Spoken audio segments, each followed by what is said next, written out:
Hello, this is Ms. DB. In this video, we are going to review simplifying radical expressions. The parts of a radical are shown below. If we have a number in front, that is known as the coefficient of the radical. A little number inside of the, kind of to the upper left, is called the index.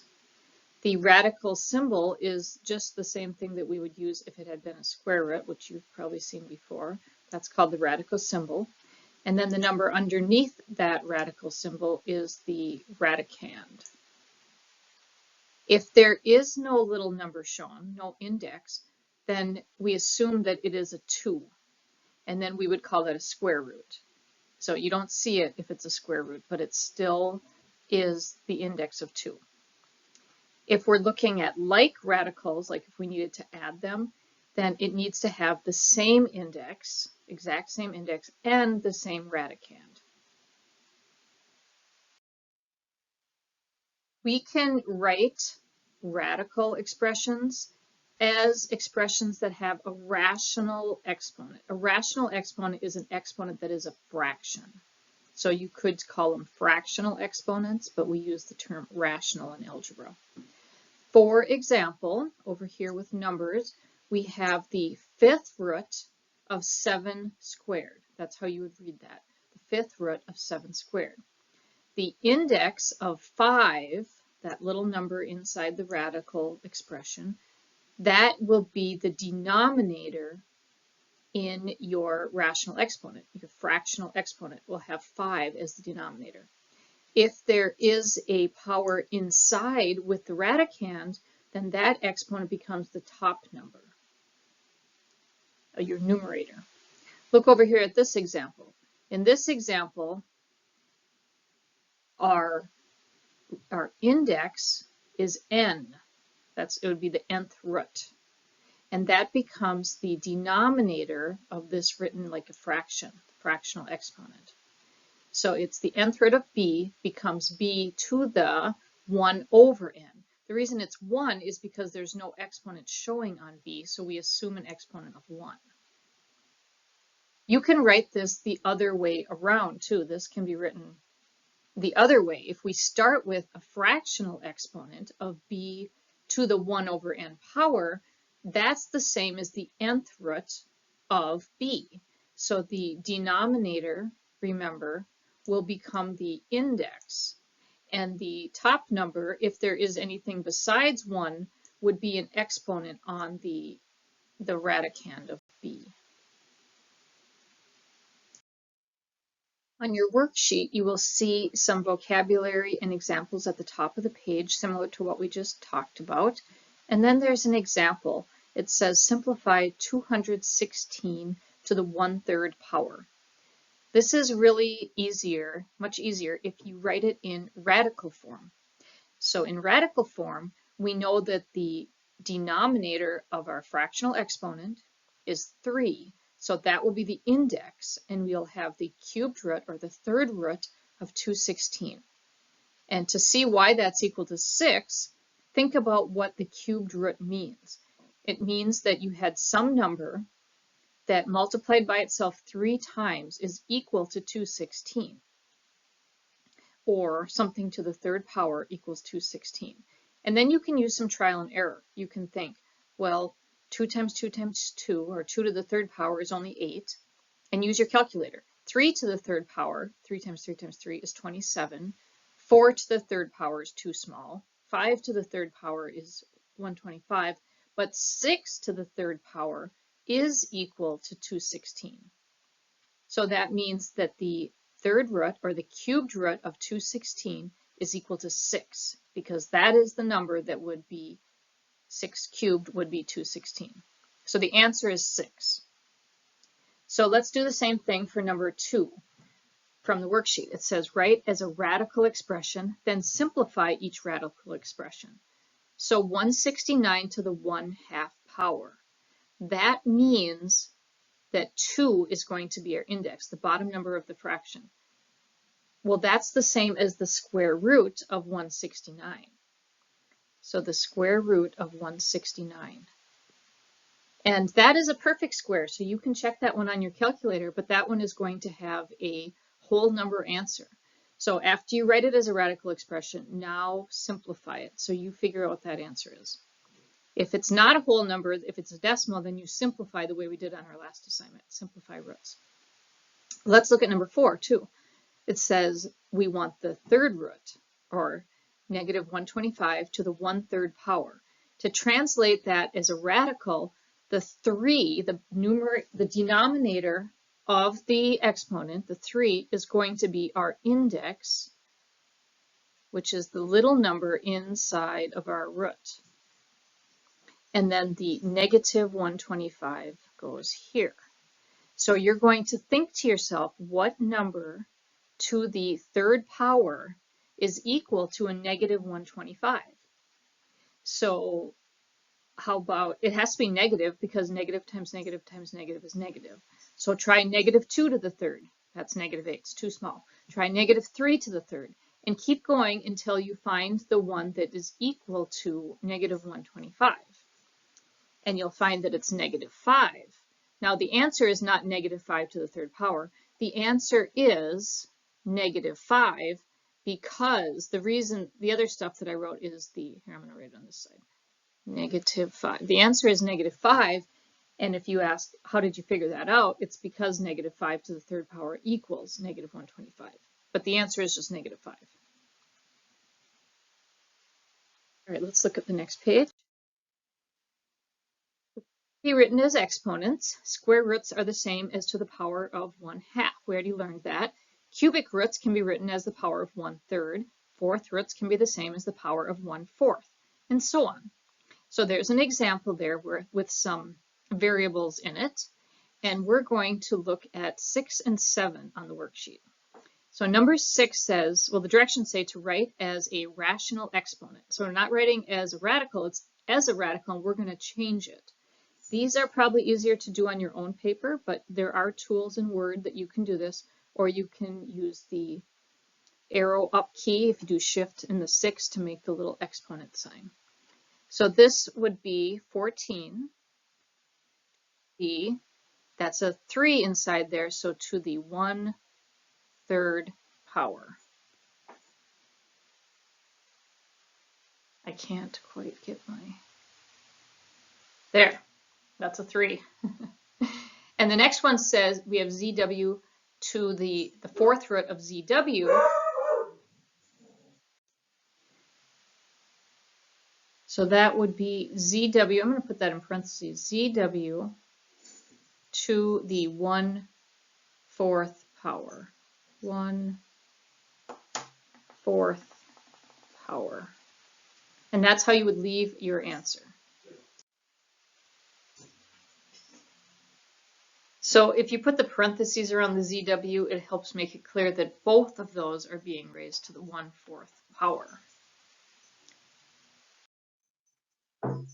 All right, here's some problems where we are going to write them in radical form if necessary. So if it's already written as a radical, then you wouldn't have to do that step. And then you're going to write in the simplest radical form. And this is a reminder of how to write fractional or rational exponents as a radical at the top there. A to the m over n is the same as the nth root of a to the m. And then if you have a square root, then they don't put the 2. You just assume the 2. So if there's no number in a radical, then assume a 2. All right, so number 10, there's no number in the radical. So we're going to assume that that is the square root of 24, and that can be written as 24 to the 1/2 power. But it's already in radical form. There's no reason to write it back into as a rational exponent expression. So instead, we're going to simplify the square root of 24. All right, so we're going to simplify the square root of 24. We know how to do that because we did this in an earlier assignment, but we are going to look for factors of 24 that include a perfect square. So 24 equals 2 times 12, but neither of those are a perfect square. 3 times 8, neither one would be a perfect square. But 4 times 6 is. Square root of 4 is a perfect square. So I'm going to change this to the square root of 4 times the square root of 6. Because the rules say I can multiply them together and get 24 or the square root of 24. So that's legal. So now I'm going to take the square root of 4, simplify it, which is just 2, and 2 square root of 6 is my final answer. You would just leave it like that. Now in 11, that's not written in radical form first. 300 to the 1/2 power first needs to be written as a radical. The index will be 2, but you don't have to show the index of 2. So you can just write this as the square root of 300, or if you want to put a little 2 in here, you can, but you don't have to. And then we're going to simplify this. So I'm not going to finish this one, but think about what are the factors of 300 where one of them is a perfect square. So you might think 100 times 3 would be pretty good because we know the square root of 100 is 10. So finish number 11. Now 12 looks tricky. In 12, we have the fifth root of 96. So it's already written in radical form. We don't have to rewrite it. What we want to do is see if we can figure out the simplest radical form. Let's look at the factors of 96. What times what equals 96? So 96 is equal to, let's just do a little bit of old-fashioned math. 2 goes in there 48 times, so this would be 2 times 48. And I know 48 is 6 times 8, and 6 is 2 times 3, and 8 is 2 times 4, and then I could break 4 down as 2 times 2 times 2, or just 2 times 2. So I have 1, 2, 3, 4 2's. Why did I write 4? I have 2 to the 4th power, right? 1, 2, 3, 4, and then 1, 3. Okay, I see I forgot one of my 2's. There's 1, 2, 3, 4, 5. So it's 2 to the 5th power, not 4th, times 3 is what 96 is. But we're taking this to the 5th power. So if you have the 5th power of 2 to the 5th, the answer for that is just going to be 2. The 5th root of 2 to the 5th is 2. But we can't take the 5th root of 3, so you can write this as 2 times the 5th root of 3. I'm going to rewrite that 2 times the 5th root of 3, or it might be easier for you to type this in the rational exponent form as 2 times 3 to the 1/5 power. And that's how you'd leave your answer. 2 times the 5th root of 3, or 2 times 3 to the 1/5 power. Number 13 is 500 to the 1/3. It's going to be done similar to number 12. We're going to see if there's any factors of 500 that can be simplified by taking, if there's 3 of those factors. So 500 equals 100 times 5. 100 times 5. And 100 is 10 times 10. So we have 10 times 10 times 5. And then 10 is 2 times 5. And 10 is 2 times 5. So we have 2 times 5 times 2 times 5 times 5. And there are, let's see, there's 1 5 there. There's 1 5 here. And there's 1 5 here. So we end up with 5 to the 3rd power times, let's see, there's 2 2's, times 2 squared. And if we're taking the 3rd root of this, the 3rd root of 5 to the 3rd, that part is just going to be 5. And then the rest of it, we cannot simplify any further. So you would leave that as the 5th root of 4, or if you want the 5th root of 2 squared. So that part can't be simplified. So you'll have, 2 parts to that answer. All right, let's see if we have time to do. Number 14, let's look at 14 and then I'll let you work on 16 through 19 yourself. But in 14, we already have it written in radical form. We have the 6th root of 64 times x to the 8th. So again, we need to see if the 64 can be written as something to the 6th power, if there's any powers in there, any factors that repeat. So 64 is 8 times 8, and 8 is 2 times 4, and 2 times 4, and 4, of course, is 2 times 2. 2, 2, 2, 2. So we end up with 1, 2, 3, 4, 5, 6. So 2 to the 6th power is 64. So we can rewrite this as the 6th root of 2 to the 6th. And let's look at the x to the 8th. X to the 8th is the same as x times x times x, x times x times x times x, 8 times, right? So that's the same as x to the 6th times x squared.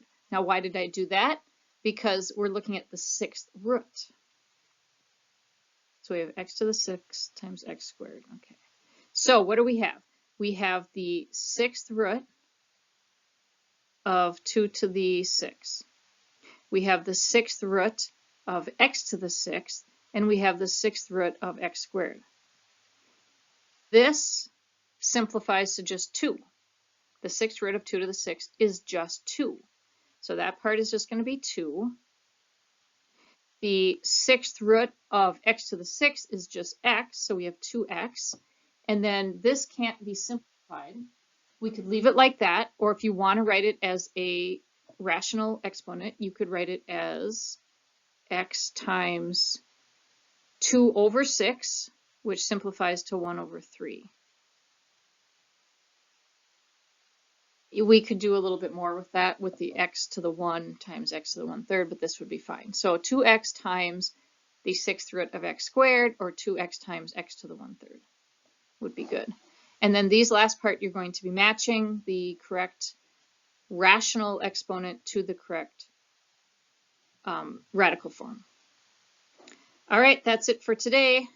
Thank you very much.